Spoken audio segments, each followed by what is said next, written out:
ठीक है, तो पिछले वीडियो का तैयारी हो गया, जिसमें हम कल यानी लास्ट वीडियो में हमने समझा था वेलोसिटी टाइम ग्राफ के बारे में, जिसका स्लोप दिया था acceleration and area of velocity time graph gives displacement.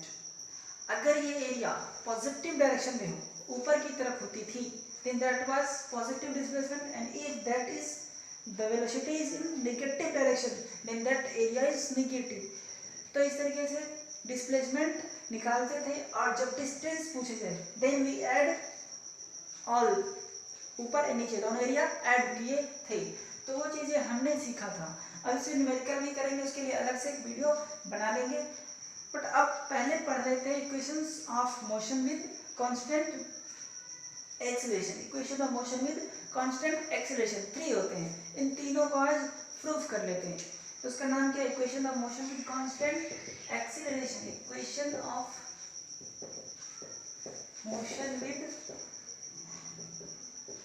Constant acceleration, यानी एक्सेलरेशन क्या हुआ? कांस्टेंट हुआ। हमारे क्लास में एक्सेलरेशन जो होते हैं ना, this is equation of motion with constant acceleration होता है। एक्सेलरेशन कांस्टेंट होगा, मतलब कि एक्सेलरेशन चेंज नहीं होगा। मतलब एक्सेलरेशन अगर 2 है, इट मींस व्हाट, कि 1 सेकंड में किसी आदमी की वेलोसिटी कितनी चेंज हो रही है? 2। तो हर सेकंड में वेलोसिटी में चेंज कितनी होगी? सिर्फ 2 होगी। तो ऐसे ही टाइप के एक्सेलरेशन यहाँ पे है, वो चेंज नहीं होगा। इसके लिए हमारे पास 3 इक्वेशंस है। तो equation of motion constant acceleration 3 है। तो वो कौन कौन है? v बराबर u plus 80 second, v square equals u square plus 2as, and third s equals ut plus half at square. यहाँ पे u है initial velocity, v final velocity, फिर a acceleration, t time, s displacement. अब इसमें confusion है, class 9 में s को distance की जगह भी यूज करता है और डिस्प्लेसमेंट की जगह भी यूज करता है। कुछ भी कहे, स्ट्रेट लाइन में कोई फर्क नहीं पड़ते हैं, स्ट्रेट लाइन में तो दोनों ही सेम होते हैं, लेकिन एक्चुअल में हमें क्या समझना है? डिस्प्लेसमेंट। ऐसे होते हैं डिस्प्लेसमेंट। फिर इधर भी हाँ, सब कुछ जान लिया कि इसमें कौन क्या है। अब यही 3 हमें प्रूफ करना है, ये 3 हमें प्रूफ करना है। First note this. तो चलो अब प्रूफ करना शुरू करते हैं। तो हमने कभी कहा था कि ये जो वेलोसिटी टाइम ग्राफ होते हैं बहुत ही इंपॉर्टेंट होते हैं, तो यहाँ पे वेलोसिटी टाइम ग्राफ का ही यूज करूंगा, जिससे ये तीनों इक्वेशन आ जाएगा। तो वेलोसिटी टाइम ग्राफ का यूज, हम तो उसके बारे में सब कुछ जान लिए, रेटिंग जान लिए, क्या क्या देता है वो भी जान लिए। अब हम उसका यूज इस इक्वेशंस को प्रूफ करने में करेंगे। तो ये हमारे कौन से मेथड है? Graphical method. अब जो हम ये 3 इक्वेशन अभी प्रूफ करने जा रहे हैं, दैट इज ग्राफिकल मेथड। तो हमारे ये कौन सी मेथड है? Graphical method. ग्राफिकल मेथड 2 होते हैं, एक होते ग्राफिकल मेथड और एक होते अलजेब्रिकल मेथड। ग्राफिकल में वेलोसिटी टाइम ग्राफ का यूज करते हैं बनाना, जो ज़्यादा इंपॉर्टेंट है। क्लास 9 के लिए ग्राफिकल मेथड ही ज़्यादातर पूछे जाते हैं और वही पढ़ना भी है। तो ये रहा वेलोसिटी, ये रहा टाइम। बाकी तो पता ही है, मीटर पर सेकंड में होते हैं और ये टाइम सेकंड में होते हैं। ठीक, अब यहाँ पे हमें एक चीज गौर से पता है कि u भी होना चाहिए, t0 पे u होना चाहिए। तो u होना चाहिए, तो याद करो कल के ग्राफ में ऐसा कुछ शुरुआत किए थे। तो t0 पे u कुछ है और कुछ देर के बाद वेलोसिटी v होगी, हाँ या ना? t0 पे कुछ वेलोसिटी है और कुछ देर बाद, यानी कुछ टाइम t के बाद वेलोसिटी हो गई v। t0 पे वेलोसिटी u है और कुछ टाइम t के बाद वेलोसिटी हो गई v। तो बताना है कि ये स्लोप कितने हैं, यही तो स्लोप हुआ करते थे। तो स्लोप हो जाएगा परपेंडिकुलर बाय बेस।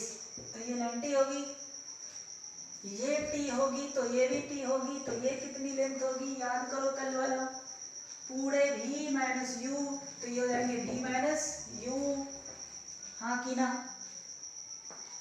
ठीक है ना? तो slope of graph, slope of this graph होगी ना, तो स्लोप कितनी होगी, स्लोप ऑफ बीटी ग्राफ यानी ग्राफ यहाँ पे जो है वो होती है परपेंडिकुलर बाय बेस। मान लीजिए यू है, यहाँ पे ए कर देता हूँ, यहाँ पे बी कर देता हूँ, ठीक है, यहाँ पे ए कर दिया, यहाँ पे बी कर दिया, यहाँ पे सी कर देता हूँ, ठीक। तो इसकी जो स्लोप होती है वो होती है perpendicular by base, perpendicular by base.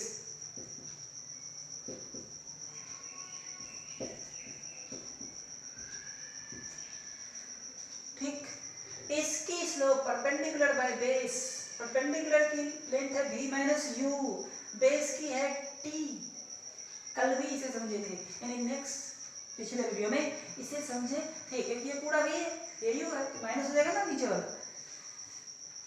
तो परपेंडिकुलर, हाँ, और एक और चीज, slope of BT graph, slope of BT graph, BT graph क्या होते हैं, एक्सीलरेशन ए, ये भी जाने थे, तो ये ए लिख दिया, perpendicular is what, v minus U T, cross multiply, at हो गई v माइनस यू, तो v हो गई u प्लस at, फर्स्ट वाले इक्वेशन प्रूफ हो गए।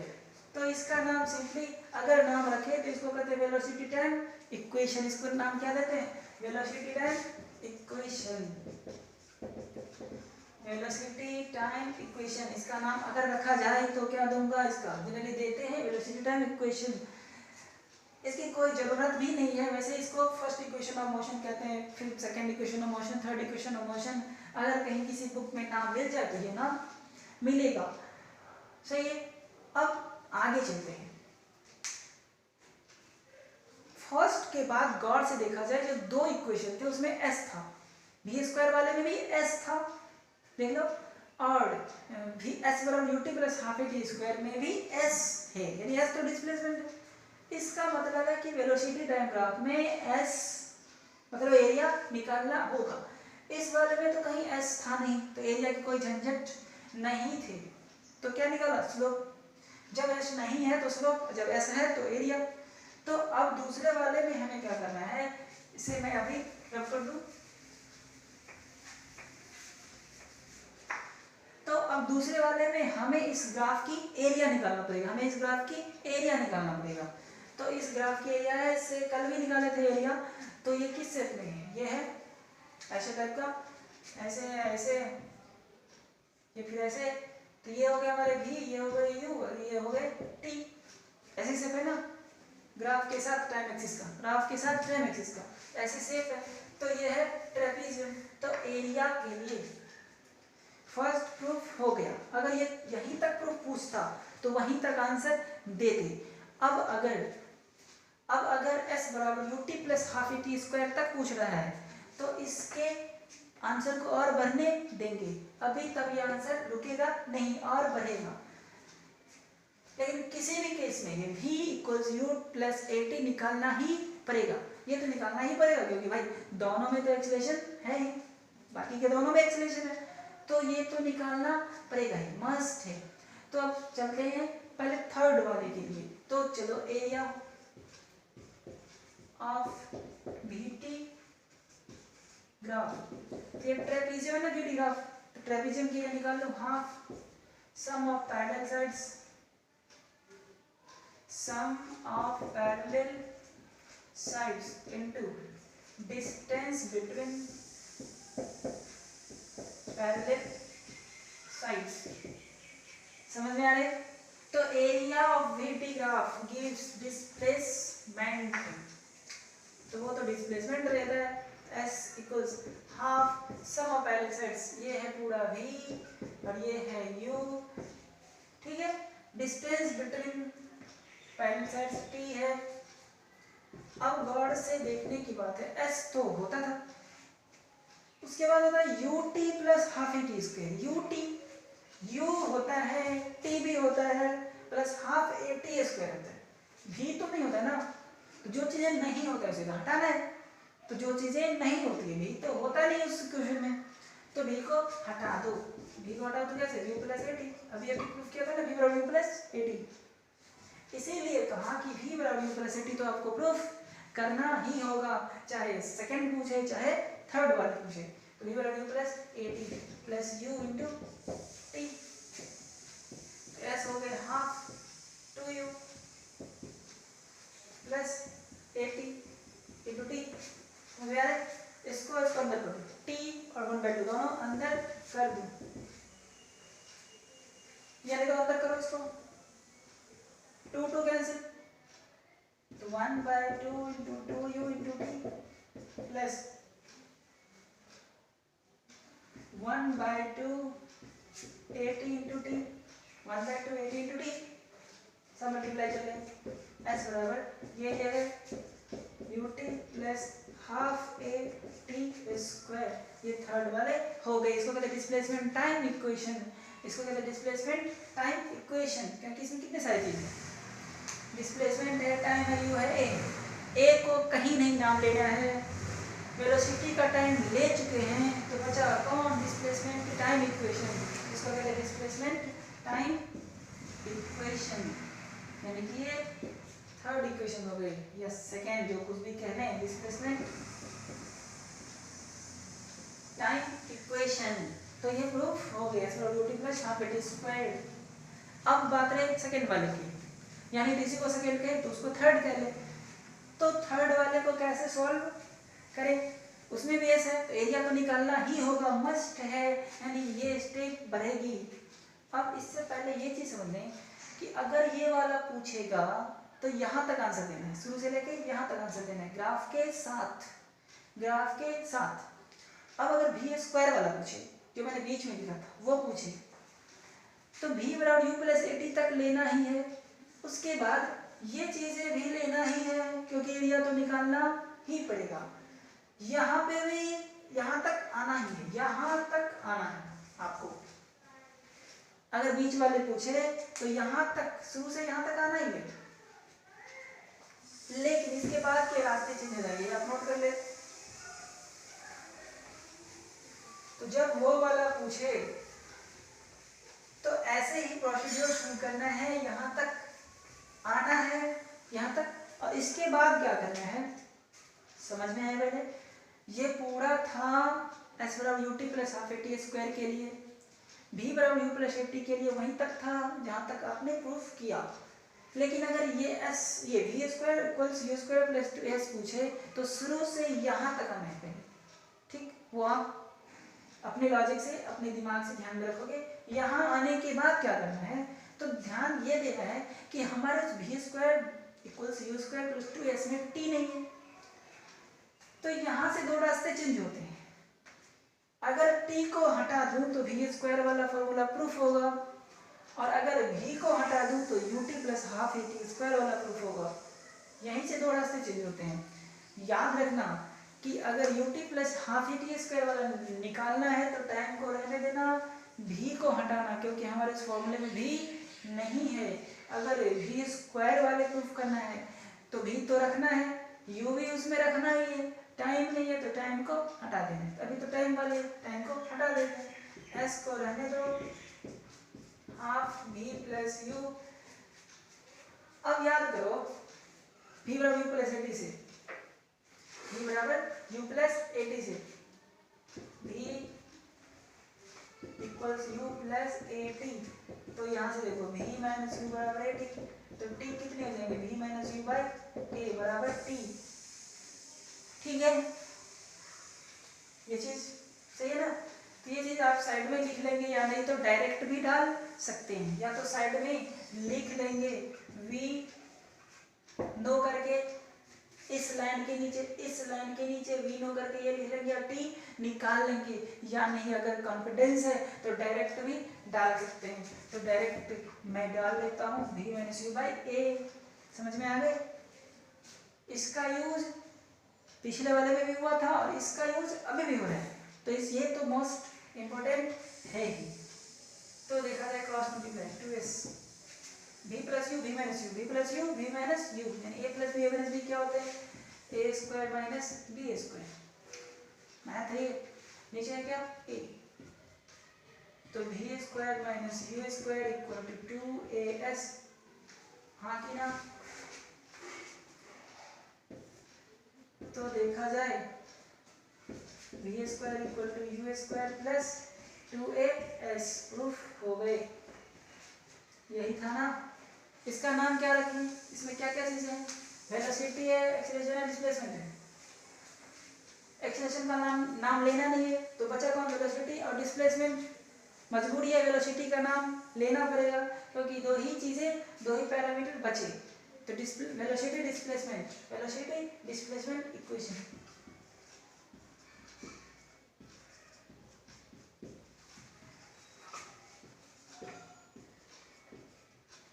वेलोसिटी डिस्प्लेसमेंट इक्वेशन है ये।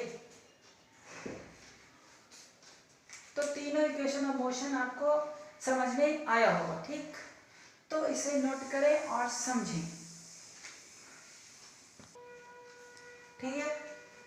तो मैं उम्मीद करता हूं कि आपको समझ में आया होगा, ठीक? सही है?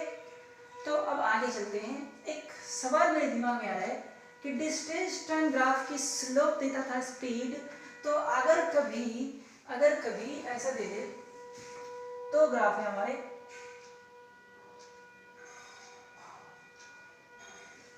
तो ग्राफ है a b distance time which is faster पूछा गया, विच इज फास्टर, कौन सा फास्टर है, यानी कि तेज कौन है, स्पीड किसकी ज्यादा है। तो ध्यान दे रहे हैं ये डिस्टेंस टाइम ग्राफ है, डिस्टेंस टाइम ग्राफ की स्लोप गिव्स स्पीड। अब स्लोप किसकी ज्यादा है? किसकी ज्यादा है? तो जिसकी थीटा ज्यादा हो, इसकी थीटा ज्यादा है, इसकी थीटा कम है। थीटा को एंटी क्लॉकवाइज करते हैं, एंटी क्लॉकवाइज, घड़ी का उल्टा ऐसे। तो जिसकी थीटा ज्यादा है उसकी स्लोप ज्यादा होगी, क्योंकि वैसे ही पता है जिसकी ढाल ज्यादा होना स्लोप ज्यादा होना। जिसकी थीटा ज्यादा होगी, एंगल जिसकी ज्यादा होगी, वो होगी ज्यादा स्पीड में। तो यहाँ पे भी ए ग्रेटर देन भी b, speed of a is greater than speed of b. तो फास्टर कौन है? ए है फास्टर। स्लोअर कौन है? बी, ठीक है?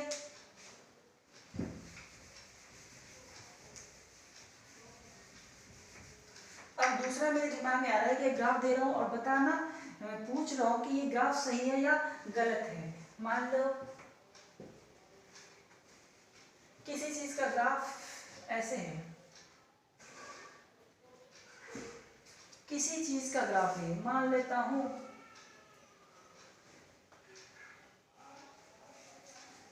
वेलोसिटी टाइम है या डिस्टेंस टाइम मान लेता हूं, चलो, या डिस्टेंस टाइम, ठीक? बताना क्या ये ग्राफ सही है या गलत है,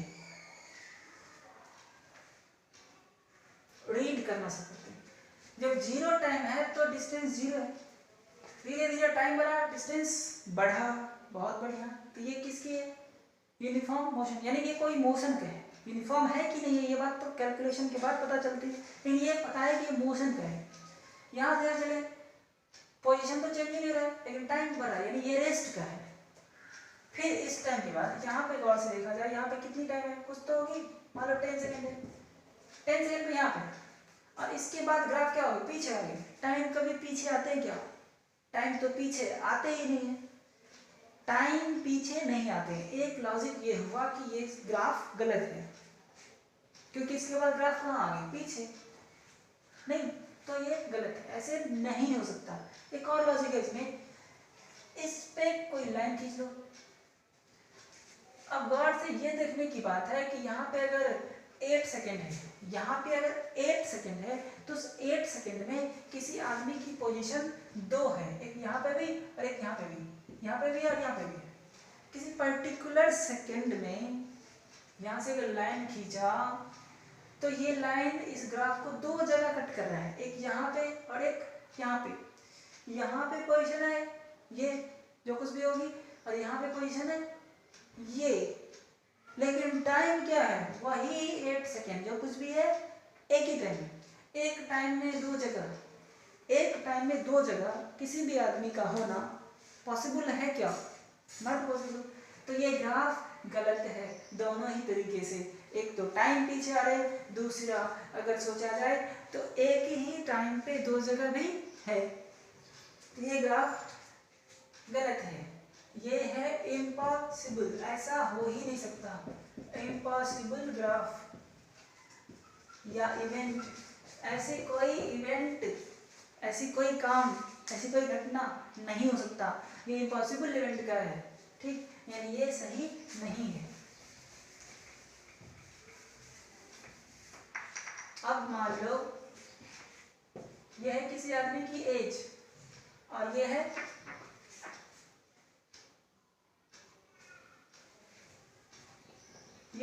हाइट और ये है एज, ठीक है, ये हाइट है, एक एज है, ये ग्राफ खींचा मैंने, क्या ये ग्राफ सही है? मतलब खींचते गया खींचते गया खींचते गया, या ऐसे बढ़ते रहेगा, ये लाइन ऐसे बढ़ते रहेगा, तो बताना ये कि क्या ये ग्राफ सही है। फिर सोचो, एज जब 0 है तो हाइट 0 किसी भी चीज की होती है क्या? नहीं होती है, ये तो गड़बड़ है। किसी भी चीज की एज 0 पे भी कुछ ना कुछ हाइट होती है, एक तो यहीं पे गलत हो गया, ठीक है। दूसरा एक और बात, एज के बढ़ने से धीरे धीरे हाइट बढ़ रहा है, वो भी एज के बढ़ते रहने से कभी हाइट का बढ़ना खत्म ही नहीं हो रहा है, ये भी नहीं हो सकता, तो भी ये इम्पॉसिबल इवेंट है। ये भी क्या है? इम्पॉसिबल इवेंट है, ये भी नहीं हो सकता। अगर मान लो वो यही हाइट है और यही एज है, अगर यहाँ से उठाता ऐसे ऐसे जाने देता तो भी पॉसिबल नहीं है, ठीक है। एक बात माना कि 0 एज पे कुछ हाइट है, ये बात सही है, बट एज के बढ़ते रहने से हमेशा हाइट तो नहीं बढ़ती है, एक पर्टिकुलर एज पे जाके हाइट रुक जाती है, तो इस कारण ये भी गलत है। तो सही कैसे हो सकता है? तो मान लो ये एज है, नहीं ये हाइट है और ये एज है, कुछ हाइट था शुरू में, बढ़ा और फिर हाइट कांस्टेंट हो गया, ये सही है। शुरुआती के जब एज 0 था तो हाइट कुछ होता है, फिर उसके बाद एज बढ़ती है और हाइट भी बढ़ता है, एज भी बढ़ रही है हाइट भी बढ़ रही है, और फिर किसी एज के बाद हाइट कांस्टेंट रह जाता है, एज बढ़ते जाता है, फिर वो खत्म हो जाते हैं, तो ये ग्राफ सही है। तो इसे नोट कर ले आप समझ। अब है मान लो ये है रन, ये है ओवर, क्रिकेट होता है ना, रन एंड ओवर। मान लो ये ग्राफ मैंने खींचा, ये ग्राफ मैंने खींचा, तो इसे फिर रीड करना है, क्या ये ग्राफ सही है या गलत है। तो हम जब भी क्रिकेट की शुरुआत करते हैं तो रन से थोड़ा ना करते हैं, ओवर से करते, चलो 1 बॉल 2 बॉल ऐसे करते हैं, 1 ओवर में 2 ओवर में, यानी कि 0 बॉल है, अभी 0 बॉल है शुरुआत में, तो 0 बॉल में रन तो बहुत ज्यादा है, फिर बॉल बढ़ी ओवर बढ़ी रन घटते गया, नीचे आने ग्राफ, तो 0 बॉल में मैक्सिमम रन, पता नहीं बहुत ज्यादा रन, जो कुछ भी ओवर बढ़ा तो रन घट गया, ऐसा तो नहीं होता है, रन तो नहीं घटते कभी, तो ये भी इम्पॉसिबल है, ये भी इम्पॉसिबल इवेंट है, यानी ये भी गलत है। तो सही क्या होगा? ऐसे, क्योंकि ओवर भी बढ़ती है तो रन भी बढ़ता है, तो इस तरीके से होते, विकेट की भी ये हाल होती है, ओवर बढ़ते विकेट भी बढ़ते जाता है, तो ये चीजें।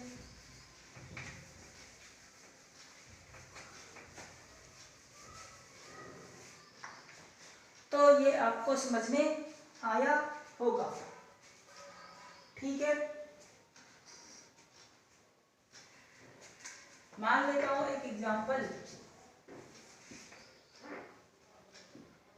एक आदमी की ग्राफ थी ऐसे और एक आदमी की ग्राफ थी ऐसे, ठीक है, ये है 5, ये है 10, ये है 15, ये है 20, 5 10 15 20।